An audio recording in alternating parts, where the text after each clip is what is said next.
తోసి ఈ గ్యాప్లో ఏం చేస్తారంటే సంజన డబ్బులు తీసి ఆయన అక్కడ పెడితే తనూజ సుమన్ శెట్టి స్టోర్ రూమ్లోకి వెళ్ళిపోయి డబ్బులు మొత్తం తీసుకుని దోచేస్తారయ్యా. దోచేసిన తర్వాత గేమ్లో ఎవరు దోచుకున్నారో తెలియదు.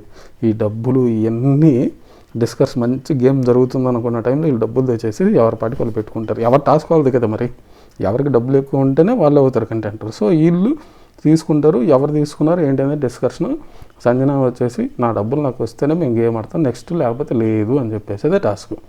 గేమ్ ఆడుతుందా ఏంటి అనేది కొంచెం పక్కన పెడితే పర్సనల్ అటాక్ చేయడం అనేది కరెక్ట్ కాదు. ఎందుకంటే ఇప్పుడు కళ్యాణ్కి తనుజ మధ్యలో 100 ఉండొచ్చు, కానీ పర్సనల్ అటాక్లు నిన్ను ఇంప్రెషన్ చేయడానికి ఇంప్రెషన్ చేయడానికి అని చెప్పి ఇలాంటి వర్డ్స్ అని యూజ్ చేయటం, మాట్లాడాల్సిందంతా మాట్లాడేయటం వెళ్ళిపోతూ ఉంటుంది. సో ఇక్కడ ఎవరు గేమ్ మొదలు పెట్టారు కానీ, బట్ నిన్న మాత్రం నామినేషన్లో మాత్రం అసలు మామూలు ట్విస్ట్ కదైతే నిజం చెప్తున్నా. కళ్యాణ్ కరెక్ట్గానే చేసాడు నిజం. ఎందుకంటే అది కానీ చేయకపోయి ఉంటే ఈరోజు ఇమానుయేల్ బయటపడేవాడు కాదు. ఏంటనేది సేఫ్ గేమా ఏంటనేది తనుజ బయటపడేది కాదు.